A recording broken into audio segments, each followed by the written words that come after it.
Good morning students. तुम्हारी BSc part first की class चल रही थी, ऑप्टिक्स सब्जेक्ट था अपना, फिजिक्स, और पेपर चल रहा था तीसरा, कौन सा, थर्ड, ऑप्टिक्स। और ऑप्टिक्स में सेकंड यूनिट चल रही थी हमारी विवर्तन वाली, जिसमें हमने विवर्तन पढ़ लिया था, कंप्लीट कर लिया था। अब उसमें कुछ चीज़ें बची हुई थी जो कंप्लीट यानी कि रह गई थी, आपके काम की थी, तो वो भी करवा देता हूँ मैं। तो अपना चल रहा था जो पिछली क्लास थी उसमें हमने जॉन प्लेट पढ़ा था। और जॉन प्लेट क्या थी, जो फ्रेनेल ने क्या किया, फ्रेनेल ने जो अपने अर्धावर्त कटिबंधी है उनको देखने के लिए कांच की प्लेट का निर्माण किया, और उस कांच की प्लेट के निर्माण को यानी कि उस कांच की प्लेट को क्या कहते हैं, फ्रेनेल की जॉन प्लेट कहते हैं। ठीक है। अब जॉन प्लेट भी कर ली थी, कैसी थी, दो प्रकार की थी, कौन कौन सी, एक तो नेगेटिव थी और एक पॉजिटिव थी। अब उसके बाद में आते हैं हम, क्या था, जो जॉन प्लेट के अनेक फोकस बिंदु, जॉन प्लेट के अनेक फोकस बिंदु, थोड़ा बड़ा लिख देते हैं, जॉन प्लेट के अनेक फोकस बिंदु। और जॉन प्लेट के अनेक फोकस बिंदु होंगे, क्योंकि हमने पिछली क्लास में मैंने आपको बताया था कि जो जॉन प्लेट होता है कि दो प्लेटों के बीच में पता अंतर कितना होता है, λ/2। इस वजह से कितनी प्लेटें हो जाएंगी, तो हर प्लेट के लिए क्या होगा, जो फोकस बिंदु होगा वो अलग अलग होगा। ठीक है। तो इसमें थोड़ी सी लाइन है वो लिख लीजिए एक बार, फिर इसकी जो डेरिवेशन है छोटी सी वो करते हैं। हम जानते हैं कि उत्तल लेंस का फोकस बिंदु एक ही होता है, ये सबको पता है, उत्तल लेंस होता है अपना, उत्तल लेंस का जो फोकस बिंदु होता है कितना होता है, एक होता है। हम जानते हैं कि उत्तल लेंस का फोकस बिंदु एक होता है तथा जॉन प्लेट के फोकस बिंदु अनेक होते हैं। जॉन प्लेट के फोकस बिंदु अनेक होते हैं, क्यों, क्योंकि प्रत्येक जॉन प्लेट के मध्य पथांतर का मान, अभी मैंने बताया था कितना होता है, पथांतर का मान λ/2 होता है, क्योंकि प्रत्येक जॉन प्लेट के मध्य पथांतर का मान λ/2 होता है।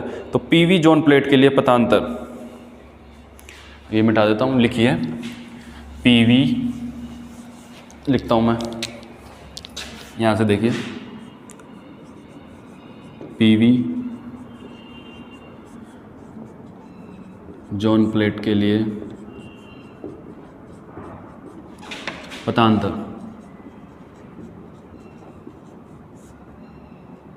कितना हो जाएगा पीवी जॉन प्लेट के लिए, जैसे एक सिंगल के लिए कितना था, λ/2, तो पी प्लेट्स हैं तो पी λ/2, देखिए लैम्डा पी के लिए पी λ/2, इक्वेशन नंबर 1, इसको दे दीजिए इक्वेशन नंबर 1। या इसको ऐसे कीजिए, जो हमने पिछली इक्वेशन निकाली थी ना उसी के हिसाब से इसको इक्वेशन दे दीजिए 11। पिछली हमारी इक्वेशन थी 10 तक कर लिया था हम लोगों ने, इसको कर दीजिए 11 फ्रॉम इक्वेशन 6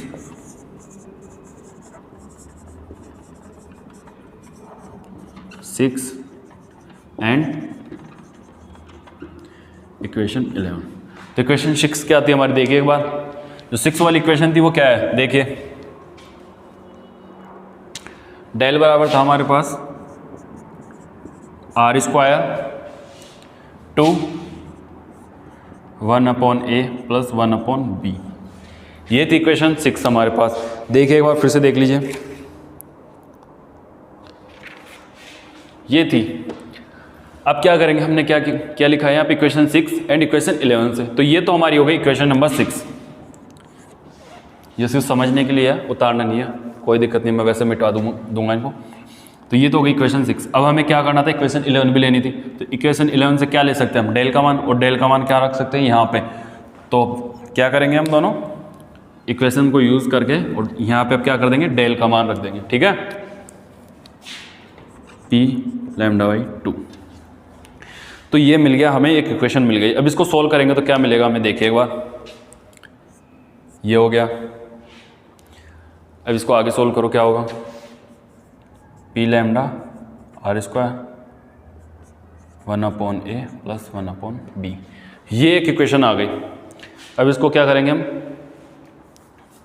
थोड़ा आगे और सोल्व कर लेते हैं। अब आगे सोल्व करेंगे तो क्या होगा, देखिए एक बार, इसको 1/, में कर लेते हैं, 1 अपॉन में यानी कि R square P lambda by 2, यानी कि ऐसा 1 upon A plus 1 upon B और ये हो जाएगा 1 upon R square P lambda, equation number 12। क्योंकि जब इसको सोल्व करेंगे तो क्या आ जाएगा, यही आ जाएगा हमारे पास value P lambda R square. इतना सोल्व करने के बाद में देखिए अब यहाँ पे लिखिए समीकरण 9, यानी कि इक्वेशन हिंदी में लिख लीजिए समीकरण 9 व समीकरण 12 दोनों को कंपेयर करेंगे। अब दोनों को कंपेयर करेंगे तो क्या मिल जाएगा, समीकरण 9 क्या था अपने पास, देखिए एक बार समीकरण 9 क्या था, ये था 1 upon B plus 1 upon U 1 upon F, ये है। अब कंपेयर करेंगे तो 1 अपॉन ए 1 अपॉन बी ठीक है, 1 अपॉन बी 1 अपॉन यू ठीक है, 1 अपॉन ए और 1 अपॉन एफ। तो एफ से हमें क्या प्राप्त होगा, इन दोनों इक्वेशन को कंपेयर करेंगे, किसको, 9 को 12 को, ये 9 अपनी। अब इन दोनों को कंपेयर करेंगे तो हमें एफ का मान, एफ की वैल्यू मिल जाएगी। तो एफ की वैल्यू क्या होगी वो देखिए, एफ इक्वल टू, इसको मिटाइए और एफ की वैल्यू लिखिए। ये क्वेश्चन नंबर 9 था, अगर आपको याद ना हो इसलिए लिखी थी मैंने। तो एफ में क्या मिल जाएगा, F equal to R square P lambda, equation number 13। ये हमारी क्या हो गई, इक्वेशन नंबर 13 लिखिए। अब समीकरण 13 से स्पष्ट है कि जॉन प्लेट के लिए फोकस बिंदु अनेक होते हैं। क्या होते हैं, फोकस बिंदु कितने होते हैं, अनेक होते हैं। ये फोकस बिंदु जॉन प्लेट की संख्या पर निर्भर करते हैं। जॉन प्लेट की संख्या पे निर्भर करेंगे, क्योंकि जितनी जॉन प्लेट होगी उतने ही उनके फोकस बिंदु होंगे। ऐसा तो नहीं होंगे कि एक ही जॉन प्लेट के कितने होंगे, बहुत सारे फोकस बिंदु अलग अलग जॉन प्लेट के होंगे, इसीलिए तो उनकी संख्या पे निर्भर करेंगे। अब जॉन प्लेट व उत्तर लेंस में क्या करेंगे, डिफरेंस। पहले एक बार ये उतार लीजिए, मैं साइड में हो जाता हूँ, आप वीडियो पॉज करें और फिर आराम से उतार लें। अब इसको मिटा देता हूँ मैं।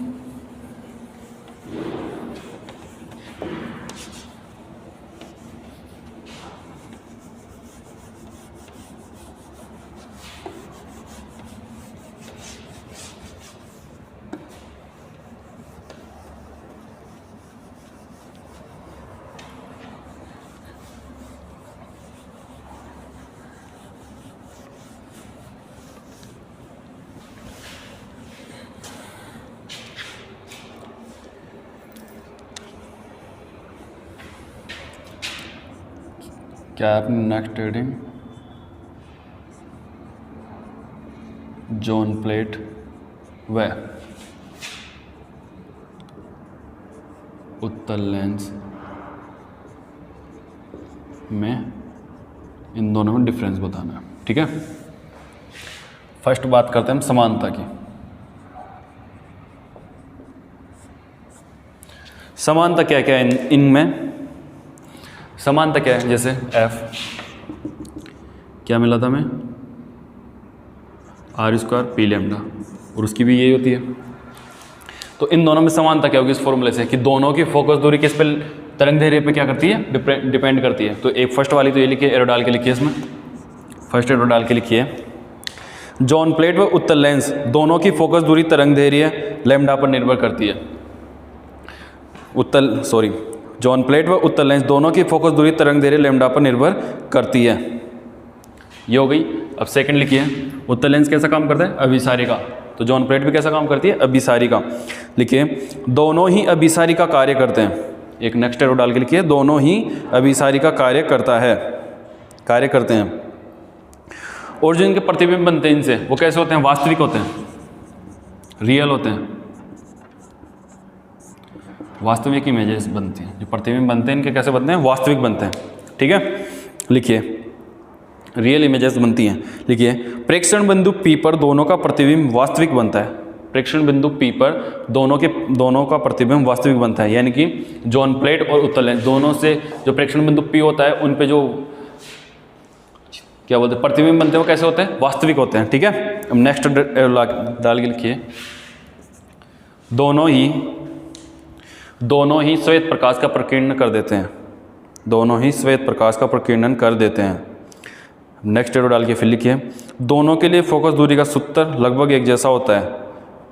दोनों के लिए फोकस दूरी का सूत्र लगभग एक जैसा होता है। उत्तल लेंस के लिए क्या होता है 1/b प्लस 1/e 1/f। उत्तल लेंस के लिए लिख ले, उत्तल लेंस के लिए ये होता है। उत्तल लेंस के लिए ये लिख लीजिए। वह जॉन प्लेट के लिए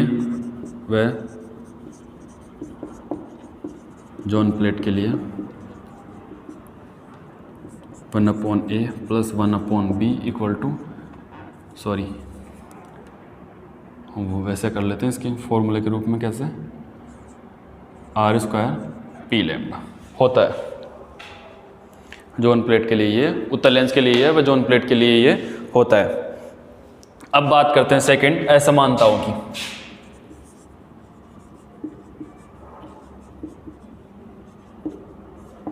अब इनमें असमानता क्या है? असमानता क्या है? अभी पढ़ी है हमने कि उत्तल लेंस में जो फोकस बिंदु कितने होते हैं 1 होते हैं, लेकिन जॉन प्लेट में कितने होते हैं अनेक होते हैं। तो यही पहली वाली तो समानता यही होगी कि उत्तल लेंस में फोकस बिंदु कितना होता है, फोकस बिंदु एक होता है, जबकि जॉन प्लेट में फोकस बिंदु अनेक होते हैं। तो फर्स्ट हेडिंग डाल के लिखिए, दिख तो रहा है ना आप लोगों को?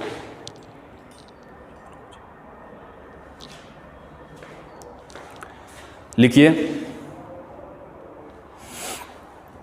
क्या लिख रहे थे अपन? असमानता लिख रहे थे। जॉन प्लेट के लिए फोकस दूरी का सूत्र ये होता है। जॉन प्लेट के लिए फोकस दूरी का सूत्र ये होता है, उत्तल लेंस के लिए फोकस दूरी का सूत्र ये होता है, वह जॉन प्लेट के लिए फोकस दूरी का सूत्र ये होता है। अब आगे देखिए बी, जॉन प्लेट के लिए फोकस बिंदु अनेक होते हैं, जबकि उत्तल लेंस के लिए फोकस बिंदु एक ही होता है। आगे नेक्स्ट एरो डाल के लिखिए, जॉन प्लेट के लिए फोकस बिंदु अनेक होते हैं, जबकि उत्तल लेंस के लिए फोकस बिंदु एक ही होता है। उत्तल लेंस के लिए प्रकाश की तीव्रता केंद्रीय बिंदु पर जॉन प्लेट की तुलना में अधिक होती है। उत्तल लेंस के लिए जो प्रकाश की तीव्रता होती है ना, वो केंद्रीय बिंदु पर जो अपनी जॉन प्लेट होती है ना, उसकी बजाय क्या होती है, अधिक होती है। तो यही चीज़ लिखनी थी, लिखिए उत्तल लेंस के लिए प्रकाश की तीव्रता केंद्रीय बिंदु पर जॉन प्लेट की तुलना में अधिक होती है, क्योंकि उत्तल लेंस के लिए फोकस बिंदु एक ही होता है। क्योंकि उत्तल लेंस के लिए फोकस बिंदु एक ही होता है। तो कोई चीज़ है, जैसे मान लिया उसको 10 भागों में डिवाइड कर दिया और ये एक कंप्लीट ईयर्स है, तो ज़्यादा कौन सी होगी, ये वाली होगी या ये वाली होगी? ये तो इस समय बढ़ गई। वैसे ही तो उसमें कितने अनेक फोकस बिंदु है, जबकि इसमें कितने हैं, एक ही फोकस बिंदु है, ये। तो ये आपकी जॉन प्लेट कंप्लीट हो गई।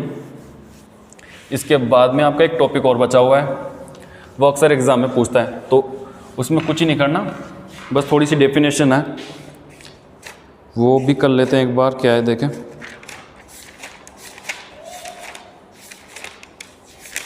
इम्पोर्टेंट एग्जाम में पूछता है, इसलिए मैं सोचा मैं वो भी करवा देता हूँ।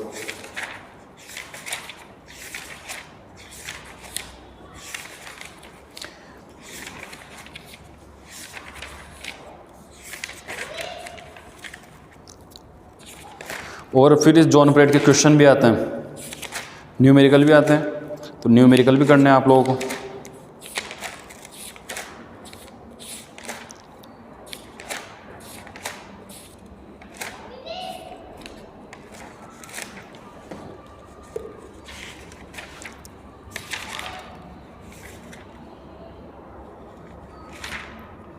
और इन दोनों में अंतर कर ही लिया था वन में।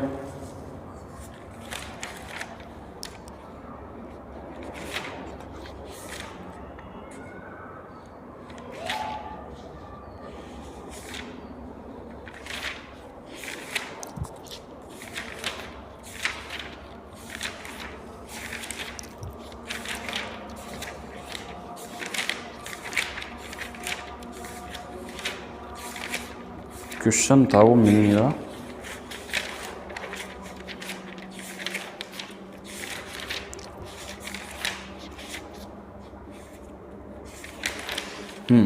लिखिए क्वेश्चन आपका, एक क्वेश्चन है वो लिखिए, क्वेश्चन डाल के लिख लीजिए। क्वेश्चन ऐसे पूछता है, क्वेश्चन है क्या है क्वेश्चन द्विस्लिट के प्रयोग में द्विस्लिट के कारण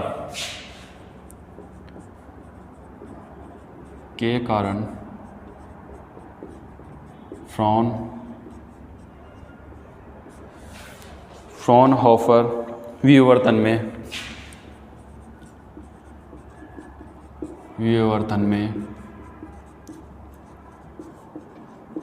निम्न के प्रभाव को समझाइए। निम्न के प्रभाव को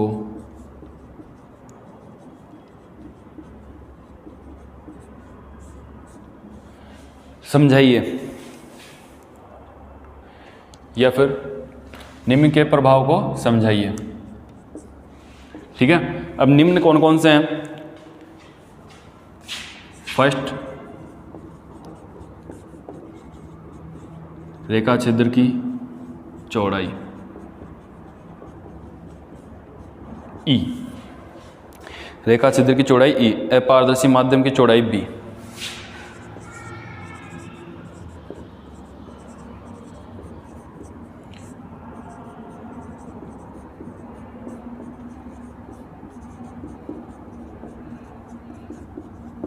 अपारदर्शी माध्यम की चौड़ाई बी। प्रकाश की तरंग दैर्घ्य लैम्ब्डा,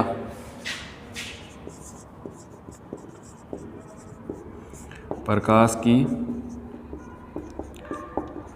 तरंग दैर्घ्य लैम्ब्डा। तो ये क्वेश्चन पूछता है और ये बहुत बार पूछता है, इम्पोर्टेंट। तो यही चीज़ है जो करनी है। तो लिखना है अपने को, द्विस्लिट के कारण फ्रॉनहोफर विवर्तन में निम्न के प्रभाव को समझाइए। डबल स्लिट, फर्स्ट तो रेखा छिद्र जो अपनी ये थी, इन दोनों के जो बीच की थी ये लेनी थी, ये माध्यम की चौड़ाई, ये बी पर्दे की दूरी थी ना, इसके जो डिफरेंस को समझाना है, प्रकाश की तरंग दैर्घ्य लैम्ब्डा, यानी कि जो यहाँ से प्रकाश जा रहा था अपना, उसको समझाना है। तो यही करना है अपने को। तो जो अब फर्स्ट ए डाल के, ये फर्स्ट डाल के लिखिए रेखा छिद्र की चौड़ाई, लिखिए सॉल्यूशन, आंसर लिख लीजिए या फिर सॉल्यूशन लिख लीजिए, आपको जैसा भी अच्छा लगे दोनों में से लिख लीजिए। और ये लिख के फर्स्ट लिखिए, फर्स्ट में लिखिए रेखा छिद्र की चौड़ाई ई का प्रभाव, रेखा छिद्र की चौड़ाई ई का प्रभाव, ई ऐसे लिखना है ब्रैकेट में, ई का प्रभाव। द्विस्लिट के कारण फ्रॉनहोफर विवर्तन में रेखा छिद्र की चौड़ाई परिवर्तित करने पर विवर्तन के एनवलप में तीक्ष्णता आ जाती है, जबकि व्यतिकरण फ्रिंजों पर कोई प्रभाव नहीं पड़ता है। एक बार फिर से सुन लीजिए। द्विस्लिट के कारण फ्रॉनहोफर विवर्तन में रेखा छिद्र की चौड़ाई ई परिवर्तित करने पर विवर्तन के एनवलप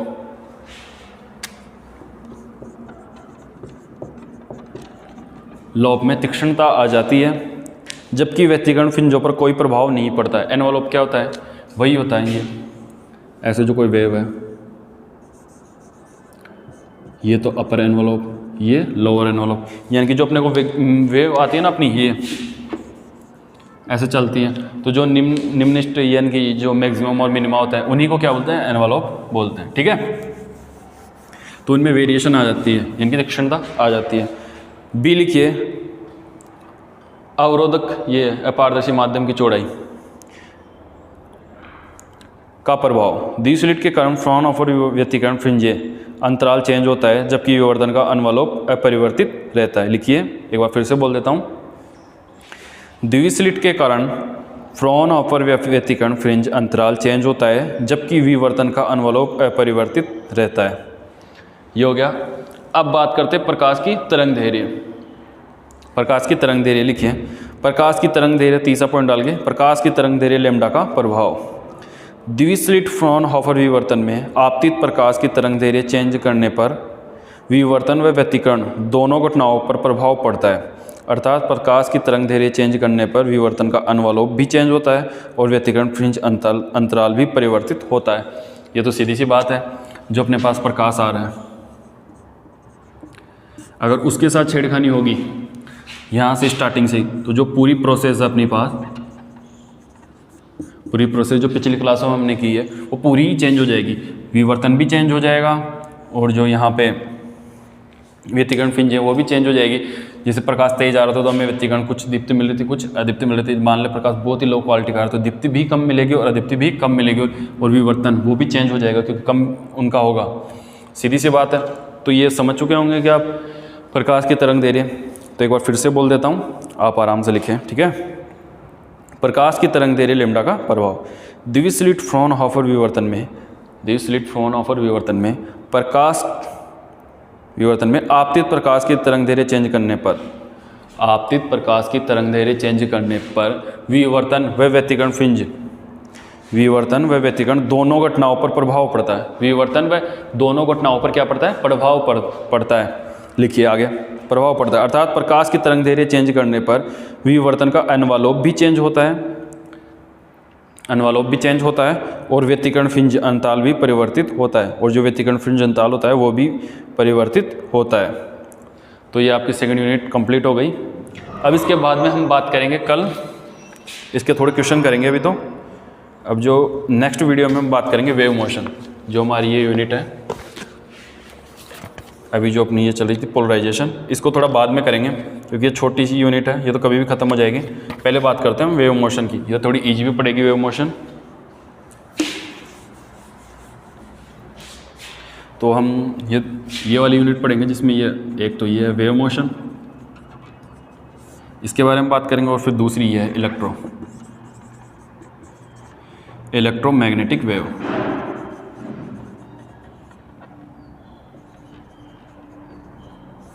इन दोनों की बात करेंगे हम नेक्स्ट लेक्चर में। अब बात करते हैं हम थोड़ी सी इसके जो न्यूमेरिकल आते हैं, आपके एग्जाम में पूछता है न्यूमेरिकल, कुछ न्यूमेरिकल है जो एग्जाम में पूछ लेता है।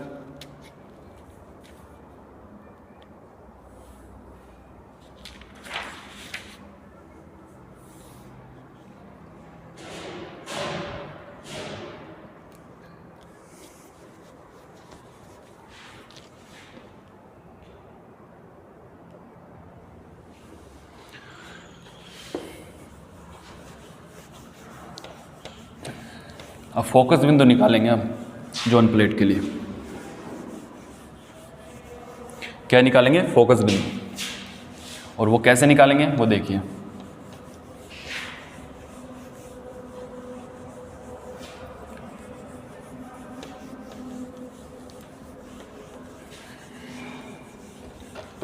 फोकस बिंदु F क्या निकाला था? P lambda upon R square, यही था अपना, या फिर कुछ और था? R स्क्वायर P लैम्डा, क्या था दोनों में से? सही क्या है बताओ? अगर किसी भी चीज़ की, किसी भी टॉपिक में कोई समझने में प्रॉब्लम हो तो आप कमेंट कर सकते हैं, वो टॉपिक मैं आपको अच्छे से दोबारा से क्लियर करवा दूंगा। कहीं पे भी अगर कोई प्रॉब्लम आए तो आप आराम से बिना किसी हिचक के या बिना किसी परेशानी के आप कमेंट कर सकते हैं, मैं आपकी प्रॉब्लम सॉल्व कर दूंगा। या तो नेक्स्ट वीडियो में जब मैं पढ़ाऊंगा तो नॉर्मली आपको समझा दूंगा तो वैसे क्लियर हो जाएगी। अगर वैसे भी क्लियर नहीं कर पाया तो उस टॉपिक को फिर मैं दोबारा से पढ़ा दूंगा ताकि आपको अच्छे से समझ में आए, ठीक है। और आराम से पढ़िए, यूनिवर्सिटी वैसे भी कोर्स तो कम करने वाली है नहीं। तो अपने को क्या करना है, प्रथम जोन प्लेट के लिए क्वेश्चन है ये, प्रथम जोन प्लेट के लिए, प्रथम जोन प्लेट के लिए क्या करना है हमें? ये निकालना है एफ फाइंड आउट करना है। और एफ क्या होता है? क्या होता है एफ? क्या होता है? जैसे पी लैम्डा, यही होता है। तो इसने कुछ वैल्यू पुट दी है आपको, वो लिखिए क्या क्या दे रखा है इसने, गिवन है डी दे रखा है आपको 1 mm। अब इसको किस में चेंज करेंगे? मीटर में चेंज करेंगे। मीटर में चेंज करेंगे तो क्या होगा?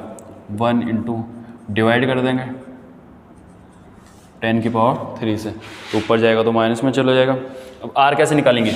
आर क्या होती है? आर डी/2 होती है। तो इसकी बात करेंगे, ये लो, और इसको करेंगे तो कितना हो जाएगा? आर क्या निकलेगी अपने पास, क्या होगा 0.5 डिवाइड करेंगे तब, यानी कि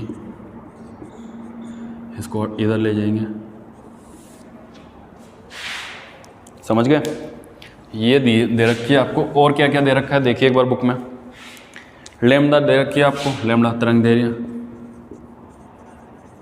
5000 एंगस्ट्रॉम, 5000 एंगस्ट्रॉम। अब इसको भी चेंज कर लेते हैं मीटर में, 5 इंटू, दिखेगा नहीं थोड़ा बड़ा कर देता हूँ,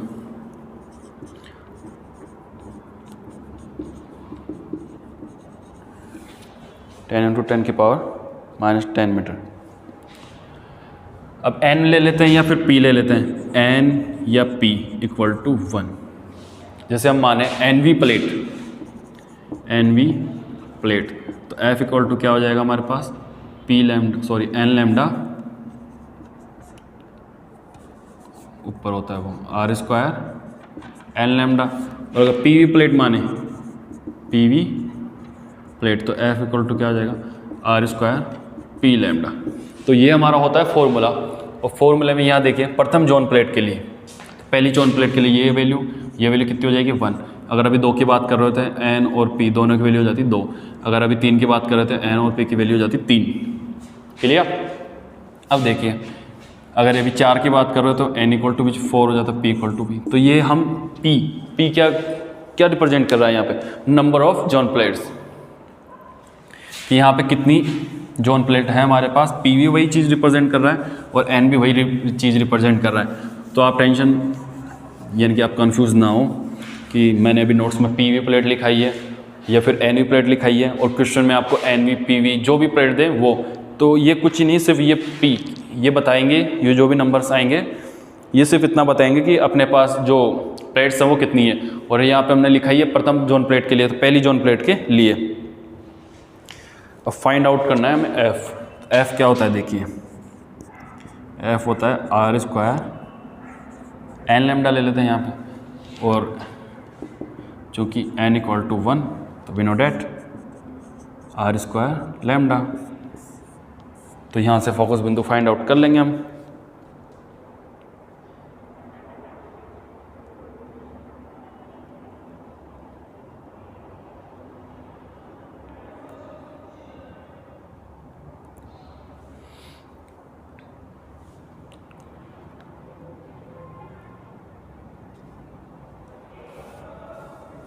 अब देखिए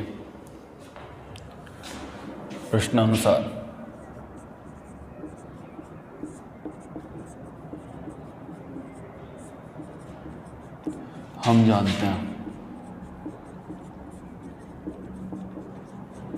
हम जानते हैं कि क्या जानते हैं, r इक्वल टू क्या है हमारे पास 0.5 10⁻⁴ मीटर।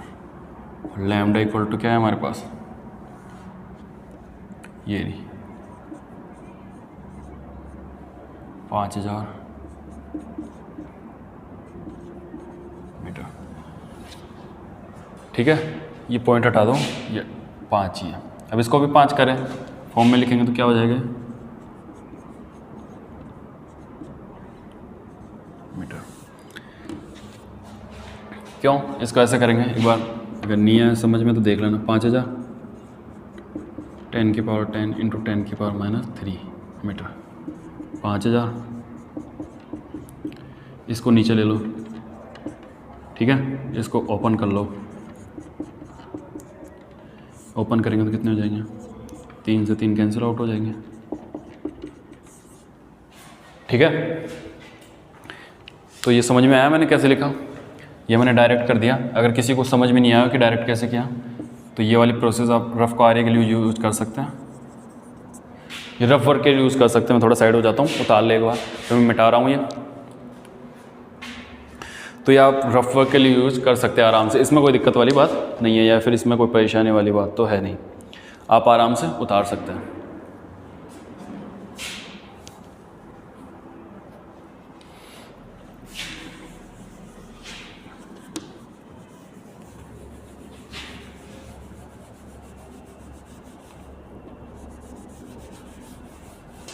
अब फॉर्मूले में इसकी वैल्यू पुट कर दीजिए F1 के लिए F1 कीजिए, प्रथम जॉन प्लेट के लिए निकाल रहे हैं तो फोकस बिंदु भी F1 हो जाएगा, क्योंकि ये भी F1 होता है, क्योंकि अनेक होते हैं। तो एक के लिए 1, दूसरी के लिए 2, तीसरी के लिए 3, चौथी के लिए 4, ऐसे ये भी चेंज होता रहेगा। ठीक है, F1। अब वैल्यू पुट कीजिए, फॉर्मूला क्या था अपने पास R², और R की वैल्यू क्या है ये 5 × 10⁻⁻4 का होल स्क्वायर, और इधर नीचे क्या है L ही है ना।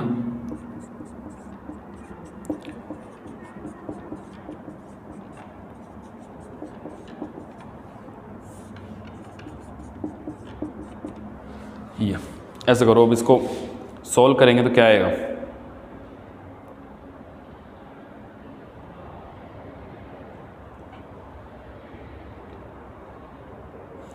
करो सोल्व फटाफट। सोल्व करेंगे तो हमारे पास आएगा F1 = 0.5 मीटर। अब इसको सेंटीमीटर में चेंज कर लेते हैं, सेंटीमीटर में चेंज करेंगे तो कितना हो जाएगा 50 सेंटीमीटर। आंसर F1, ये आंसर आ गया आपका।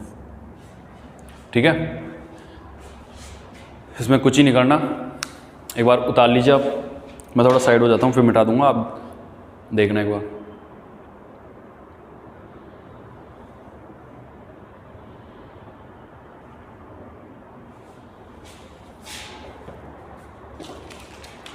एक क्वेश्चन और करेंगे इसका, मिटाऊं उससे पहले देखना आप एक बार इसमें क्या करना है वो देखिए। इसमें कुछ भी नहीं करना है, उसने पूछा आपको ये वैल्यू दी, गिवन वैल्यू, ये वैल्यू गिवन सा गिवन आपको ना, तो उसने पूछा कि प्रथम जॉन प्लेट के लिए फोकस बिंदु निकालिए या फोकस दूरी निकालिए। फोकस दूरी का फॉर्मूला पता है आपको, F = क्या होता है R² n लैम्डा होता है, यही तो होता है F = R² n लैम्डा। अगर ये भी करो तो भी ठीक है, R² P लैम्डा, n और P सिर्फ जस्ट नंबर को शो कर रहे हैं, नंबर्स कि फर्स्ट वाली प्लेट के लिए 1, सेकंड वाले के लिए 2, थर्ड वाले के लिए 3, बस यही करना है। और उसमें कुछ है तो नहीं, n की वैल्यू।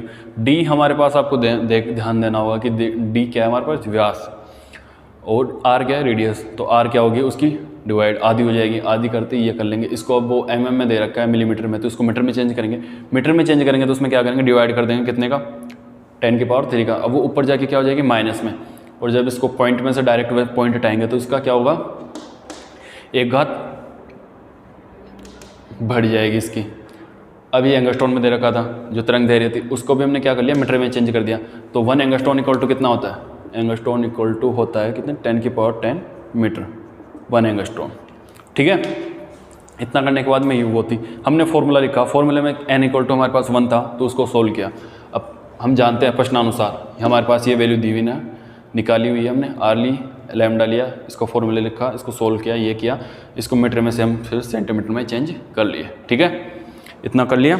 अब आगे चलते हैं नेक्स्ट क्वेश्चन की तरफ। इसको तो मिटा देता हूँ मैं, किसी ने अगर नहीं उतारा हो तो उतार ले आराम से, वीडियो पॉज करें और फिर उतार लें।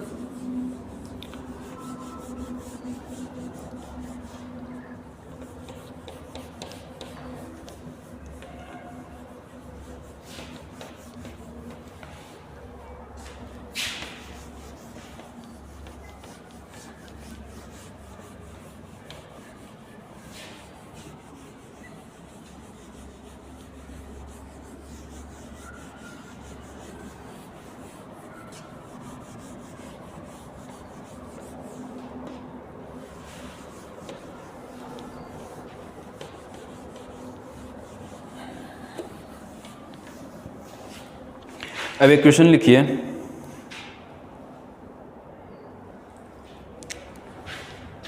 क्वेश्चन है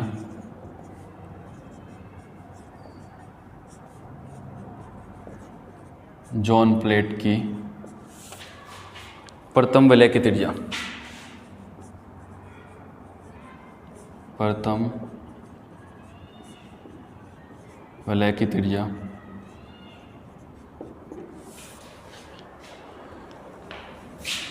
0.0 सेंटीमीटर है। तो ज्ञात क्या करना है वो देखिए, पहले तो अनंत पर,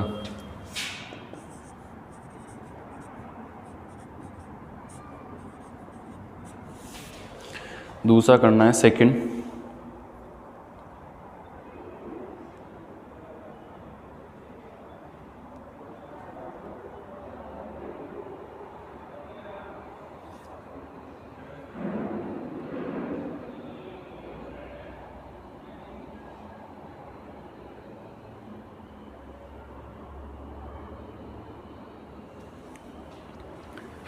इसमें फर्स्ट क्या कर रखा है, इसमें इसने दे रखा है कि फर्स्ट ये दे रखा है इसमें a प्लस बी, ए दे रखा है अपने को, फर्स्ट अनंत पर है, तो b की वैल्यू फाइंड आउट करनी है। तो b की वैल्यू, अब सेकंड वाला देखिए 1.74 सेंटीमीटर, देखिए दूरी पर रखे हुए बिंदुवत, दूरी पर आप क्वेश्चन बुक में देख लें, रखे हुए बिंदुवत स्रोत से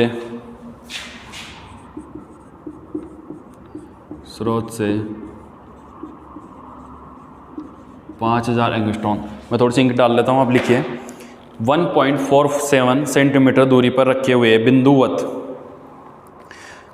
स्रोत से 5000 एंगस्ट्रॉन की तरंग दैर्घ्य का प्रकाश आपतित होता है। 5000 तरंग दैर्घ्य का प्रकाश आपतित होता है।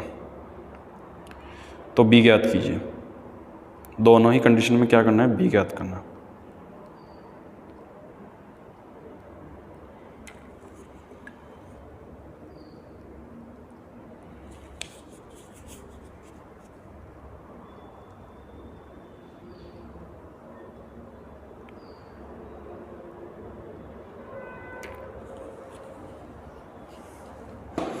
दोनों ही कंडीशन में बी ज्ञात करनी है, तो फॉर्मूला थोड़ा चेंज हो गया। तो पहले तो हम बी निकालेंगे, बी कैसे निकालेंगे वो भी देखिए। तो एक बार तो हम कहाँ लेंगे, इनफाइनाइट पे लेंगे। एक मिनट थोड़ा सा ये बंद कर लूँ मैं। एक बार तो इनफाइनाइट पे लेंगे, यानी कि पहली जो बिंदु अपने पास ए इनफाइनाइट पे है ही, तो पी निकाल लेंगे वहाँ से। वो कैसे निकालेंगे वो देखते हैं, एक मिनट जस्ट वेस्ट कीजिए आप। थोड़ी सी इंक डाल लूँ, कपड़े भी खराब हो गए भाई। सबसे पहले तो अपना क्वेश्चन कंप्लीट करते हैं। 5000 एंगस्ट्रॉन की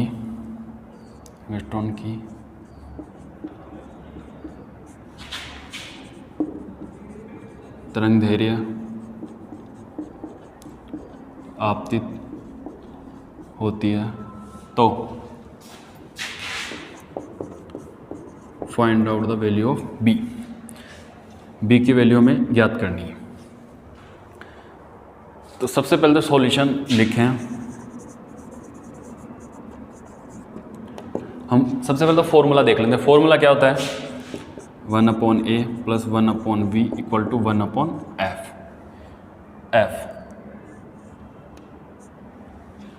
इतना हो गया। अब देखिए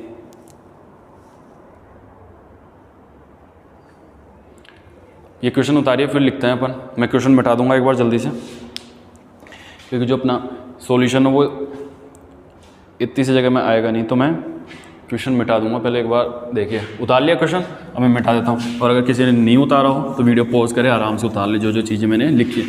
अब जॉन प्लेट के लिए आपको पता है फोकस दूरी का फॉर्मूला क्या होता है, तो लिखिए फटाफट।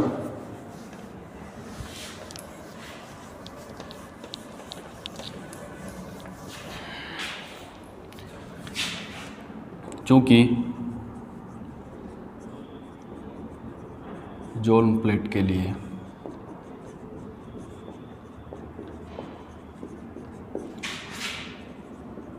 फोकस दूरी कितनी होती है, जॉन प्लेट के लिए फोकस दूरी F इक्वल टू क्या होता है, r² n लैम्डा।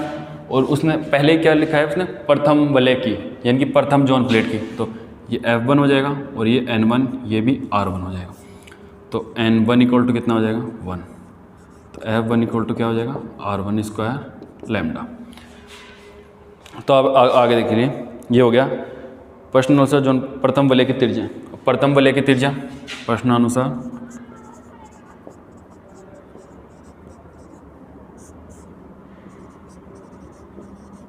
प्रथम वलय की त्रिज्या।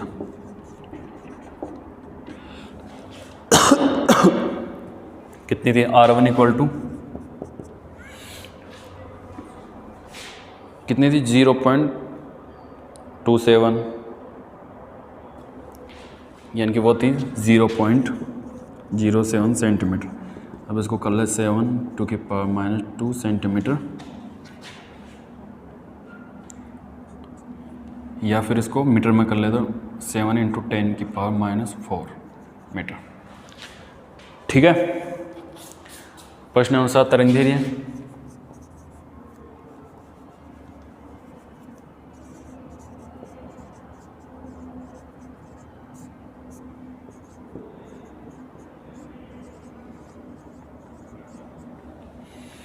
तरंग दैर्घ्य कितनी होती है? प्रश्नानुसार तरंग दैर्घ्य दी थी ना अपने को भी, 5000 एंगस्ट्रॉम।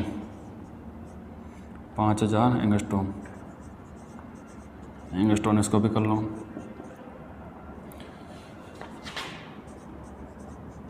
दस की पावर -10 मीटर। इसको आगे सोल्व करेंगे तो ये हो जाएगा 5000 10⁻⁷ metre.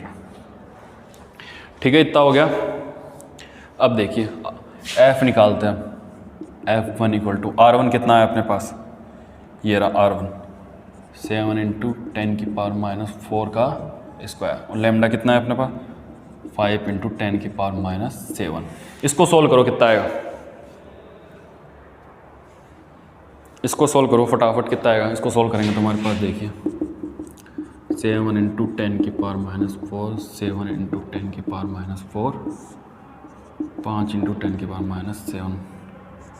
F equal to 0.98 metre. ये F1 आ गया हमारा।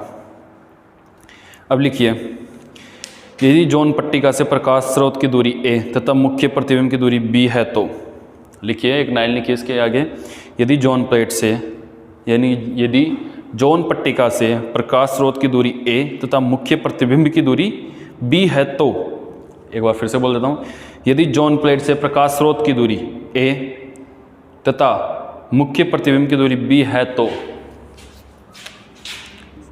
1/a + 1/b = F।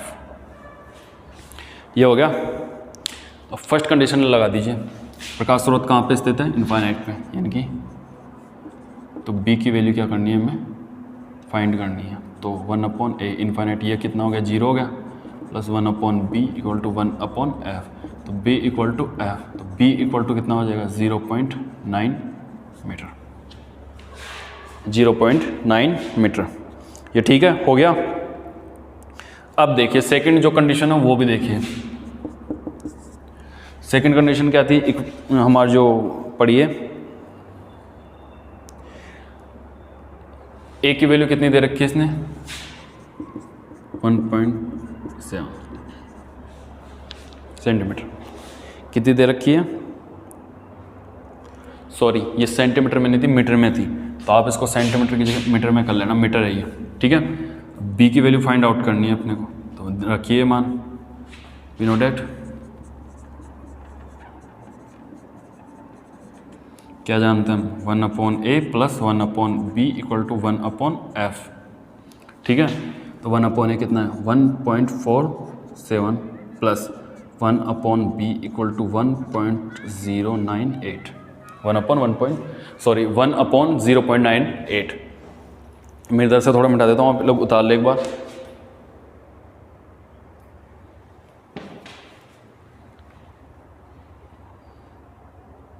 या फिर उस साइड का दिख रहा होगा तो मैं उस साइड कर दूं क्या? हाँ दिख रहा है, काफ़ी ठीक है अभी तक। तो यहाँ देखिए, अब करेंगे इसको, तो 1/b हो जाएगा अपने पास 1/0.98 - 1.47 1/b। इसको सोल्व करो। अब देखें, इसका एलसीएम लो, एलसीएम वगैरह लोगे तो कितना वैल्यू आएगी हमारे पास? टोटल वैल्यू आ जाएगी हमारे पास, b = आ जाएगा 2.49 मीटर। ऐसे क्वेश्चन पूछता है आपको एग्जाम में, ऐसे न्यूमेरिकल करवाते हैं। 2.94 है, 49 लिख दिया मैंने। 2.94 मीटर, 2.94 मीटर। अगर कुछ लिख दूँ ना तो आप सुन लिया करो, क्योंकि वो मैं बोलता सही हूँ, कई बार लिख जाता है गलती से, फ्लो में ज़्यादा हो जाता है ना, तब लिख जाता है ऐसा। तो लिखिए b = 2.94 मीटर। ये अपने b की वैल्यू यानी कि जो प्रतिबिंब था वो फाइंड आउट कर लिया कि यहाँ पे बनेगा, यहाँ पे बनेगा, ठीक है। तो दोनों क्वेश्चन करवाए, दोनों में क्या b की वैल्यू फाइंड आउट करवाई, f1 फाइंड आउट करवाया। तो ऐसे ही क्वेश्चन पूछेगा, उसमें कुछ ज़्यादा लंबी चौड़े ऐसे रामायण नहीं पूछेगा न्यूमेरिकल में, बस ऐसे, यही बहुत काफ़ी लंबा हो जाता है ऐसे डेरिवेशन टाइप में। तो आपको वहाँ से f1 निकालना है। जैसे आपके पास f1 आ जाएगा, आप a या b इन दोनों में से किसी का भी, प्रकाश स्रोत का या प्रतिबिंब, दोनों में से किसी का भी आप क्या कर सकते हैं, वैल्यू फाइंड आउट कर सकते हैं, दोनों में किसी की वैल्यू निकाल सकते हैं। तो ये आपकी यहाँ पे कंप्लीट हो गई। अब आपको पता ही है अगले लेक्चर में हम क्या पढ़ेंगे। अगर किसी के समझ में नहीं आया तो एक बार फिर से बता देता हूँ। हमारे पास एक प्रकाश स्रोत था जो फर्स्ट वाली कंडीशन में तो कहाँ स्थित था, अनंत पर था, और जो सेकंड वाली कंडीशन थी वहाँ पे कहाँ स्थित था, 1.47 सेंटीमीटर दूरी पर स्थित था, और दोनों ही कंडीशन में प्रतिबिंब यानी कि b, इसकी वैल्यू फाइंड आउट करनी थी। तो हमने क्या किया, सबसे पहले f की वैल्यू n क्या लिया हमने, पर जॉन प्लेट के लिए फोकस दूरी, और हम जानते हैं चौकी, यहाँ पे लिख सकते हैं अगर किसी को समझ में ना आओ तो, छोटे छोटे अक्षरों में प्यारे से वर्ड में, प्रथम